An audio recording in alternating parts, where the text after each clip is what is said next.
with 4 barrel vaults and 5 cylindrical domes, the central one being the tallest of them. As Byzantine art is highly symbolic, some people believe that the domes represent the 4 evangelists and Christ's Pantocrator. The front domes, set slightly beneath the rear ones, have 2 small single-aperture windows, while the central dome, of a larger diameter, has 4 double-aperture windows separated by columns and bell-shaped capitals and arranged like the arms of a cross. It should be noticed that the columns differ from each other. The roof was probably covered in lead sheeting, and since the restoration of 1947 through 1951, we have been able to admire the restored tiles laid in concentric rings. Other restoration work includes the reinforcement of the walls, the replacement of the window frames, and the removal of vegetation, which, by growing into the cracks, was threatening the stability of the building. The only decorative element is the sawtooth effect, created by bricks of different colors, from yellow to reddish.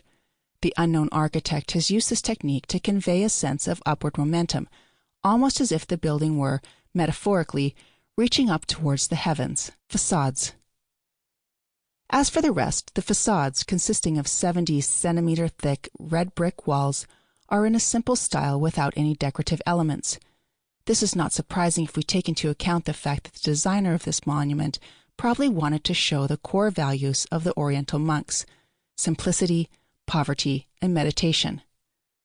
On the left door frame, we immediately notice a Greek inscription, which is thought to record the name of one of the builders, or the indiction.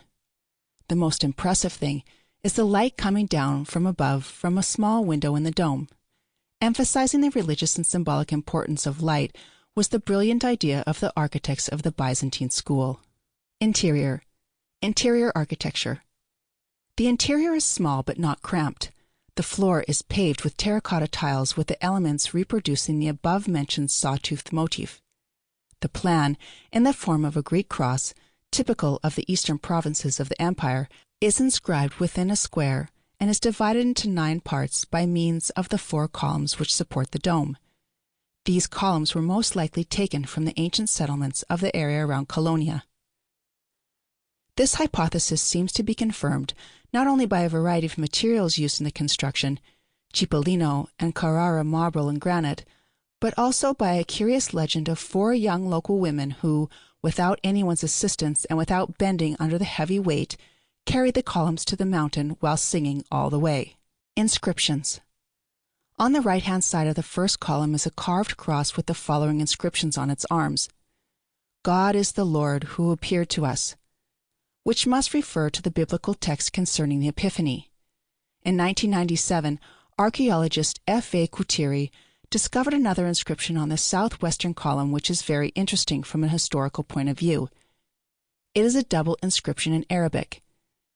"And I testify there is no God but God." And the other one reads, "All praises be to God." Who carved this inscription? Maybe it was a Muslim who came to the temple to pray. This is quite possible, even more so as during the invasions the Arabs did not destroy this little church. Perhaps attracted by its beauty and unusual location, they made it a place of worship. Eastern wall. The visitor's gaze is inevitably drawn to the eastern wall with its 3 apses. The central apse, bema or holy area, which is now bare, contained an altar. The one to the south, the diaconicum or vestry, was used for keeping the sacred utensils and for priests to change before the service. And the north apse, or prothesis, with its credence table, was used for the ritual preparation of bread and wine. Here we can see a grooved semi-column which served as a table for cutting the bread according to the Greek ritual.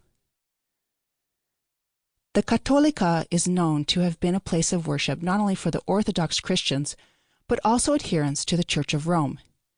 This may explain why there is a holy water stoup and a bell dating back to 1577. Frescoes. The frescoes are of an inestimable value, concealing as they do 5 different strata of paintings bearing witness to the faith and devotion of past generations. They are seriously damaged and are almost completely lost in some places, but it is still possible to make out some sacred images. On the left wall, there is a graceful image of the Angel of the Annunciation. The fresco was partially restored in the zone of the face and the wings, below which there is a figure. To keep listening to this audiobook for free, click the link in the description. It will take you to a free Audible trial where you can listen to this and many other books for free for 30 days.